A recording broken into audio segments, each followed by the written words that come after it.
Assalamualaikum warahmatullahi wabarakatuh. Halo, hai, selamat malam, selamat berjumpa kembali bersama saya Ribu Tamadi di perjalanan kok rehat malam sih, serbuk. Jadi salah aku ucap nih. Heeh. Senin berbuku ya, seperti biasa di malam Selasa untuk edisi 5 Januari 2026. Saya kembali hadir untuk Anda dengan pastinya pembacaan buku untuk Anda. Nah, buku apa yang akan saya bacakan malam hari ini? Masih melanjutkan dengan buku yang kemarin-kemarin ya, yang belum juga selesai dibaca. Nah, apa sih buku Switch on Switch off ya? Haha. Wow, ini kenapa saya nggak bisa monitor? Suaranya nggak ada. Hai. Ya ampun.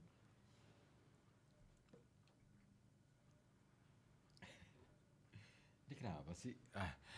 Oke. Nah, baik deh. Sambil Anda simak aja ya di FM 91,2 Radio Kota Batik, News Interaktif Solutif. Apapun itu deh. Nah, bukunya masih sama, Switch on Switch off, karya dari Kazuo Murakami, mengaktifkan saklar positif gen untuk mengubah hidup Anda. Nah, kemarin kita sudah memasuki bab ke berapa ya?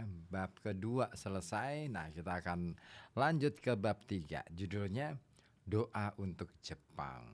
Ya, karena Kazuo Murakami ini menceritakan mengenai bagaimana kemudian masyarakat Jepang bisa pulih kembali ya dari keterpurukan pasca gempa besar ya yang terjadi di Jepang. Nah, kira-kira apa nih yang bisa kita ambil pelajarannya dari sana? Baik, oke. Lanjut langsung kita menuju ke bab 3. Doa untuk Jepang. Nah, di bagian pertama di bab 3 ini, Kazuo Murakami memberi judul kecil Gempa Besar Itu Membangkitkan Moralitas Orang Jepang. Gimana bisa ya?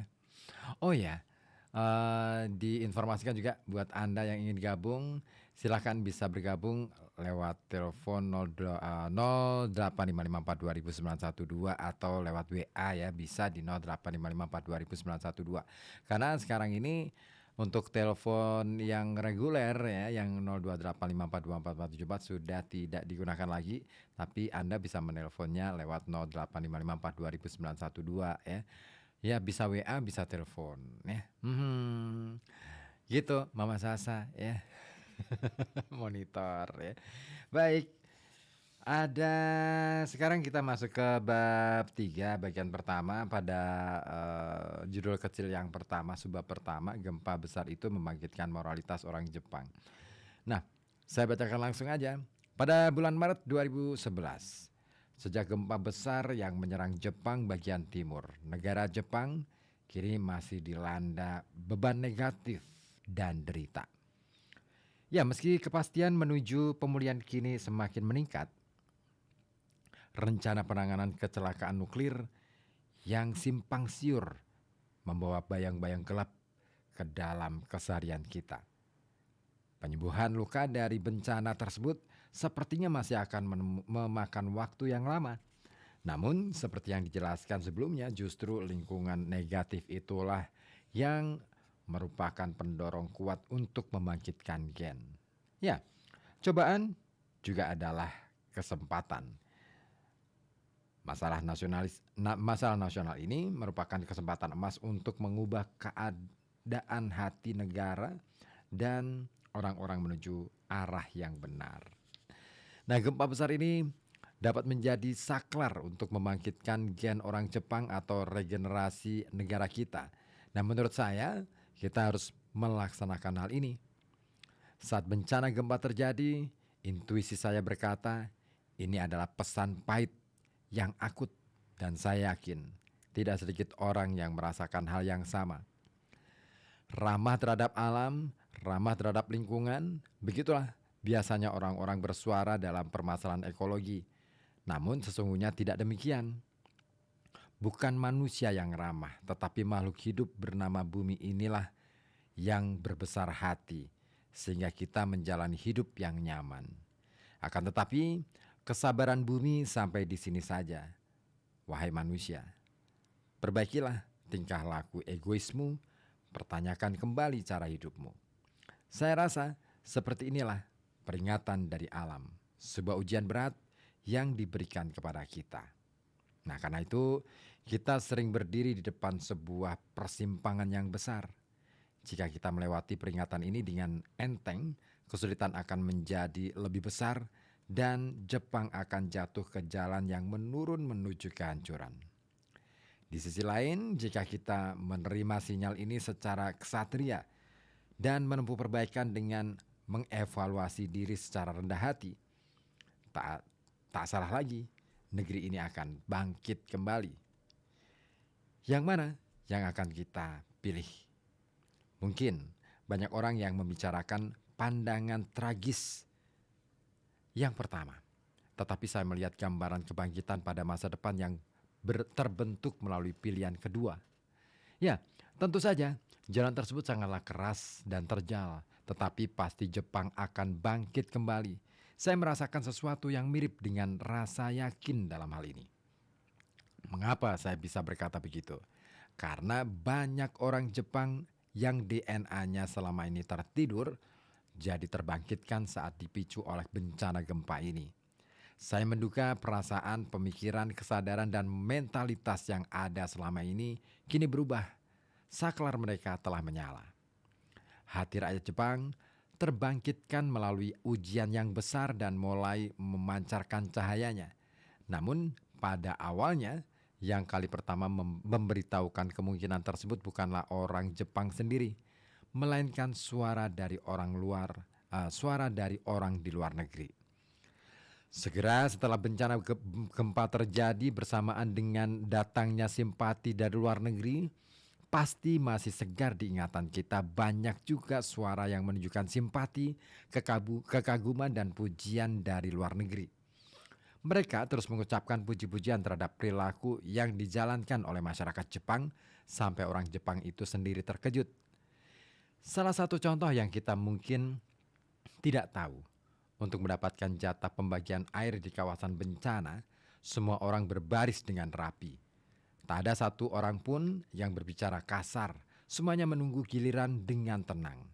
Kalau di luar negeri, kita hampir bisa yakin akan terjadi hal-hal seperti perampokan toko atau toko yang menaikkan harga seenaknya, tetapi hal-hal tersebut tidak terjadi di Jepang. Di Tokyo pun, orang-orang yang tidak bisa kembali ke rumahnya saat beristirahat dan duduk di tangga stasiun, mereka duduk di tepian tangga agar menjaga jalan di tengah tetap terbuka bagi orang yang lewat. Di tengah malam, pengusaha roti membuka tokonya dan membagikan roti gratis bagi orang yang sedang berjalan pulang.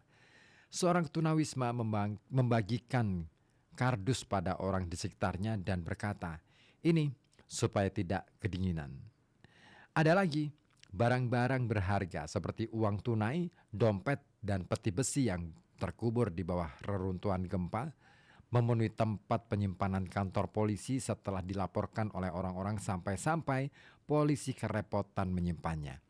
Satu persatu barang-barang itu juga kembali ke empunya. Wujud Jepang yang demikian ini terus diberitakan di mancanegara.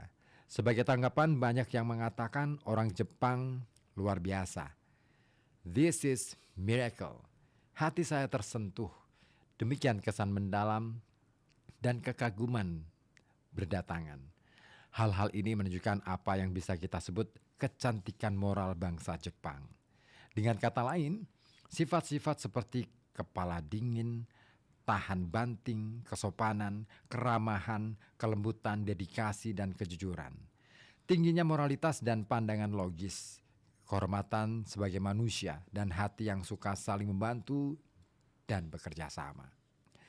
Di antara sifat-sifat itu, ada beberapa yang menurut orang Jepang merupakan hal yang sudah lumrah. Sebaliknya, ada pujian yang terlalu tinggi karena ada beberapa sifat orang Jepang yang tidak sebagus itu, sehingga kita tidak menyadari kalau itu sebenarnya adalah sebuah moralitas yang cantik. Jadi, yang paling tidak mengetahui sisi baik orang Jepang adalah orang Jepang sendiri. Namun, bencana gempa ini telah membangkitkan sifat alamiah yang sudah ada dalam diri kita dan menyadarkan kita akan sifat-sifat baik tersebut. Ya, menarik ya kalau kita runut cerita dari Kazuo Murakami, bagaimana kemudian orang-orang Jepang bertahan hidup dalam keadaan yang sangat parah ya. Pasca gempa, mereka tidak melakukan perampokan di toko ya, dan toko-toko juga tidak memberikan harga yang naik ya. Keren. Nah, ini bisa menjadi pelajaran buat kita yang ada di sini ketika terjadi bencana. Nah, apa yang terjadi pada saat sekarang ini? Anda bisa menilainya, Anda bisa menanggapinya. Nah, silakan Anda bisa kirimkan tanggapan Anda mengenai apa yang sudah saya bacakan tadi ya, bagian kecil dari bab 3 ini. Silakan Anda bisa sampaikan melalui WA di 0855420912. Ditunggu pokoknya informasi dari Anda ataupun tanggapan dari Anda. Tetap di sini di Serbuk Senin Berbuku hanya di FM 91,2 Radio Kota Batik News Interaktif.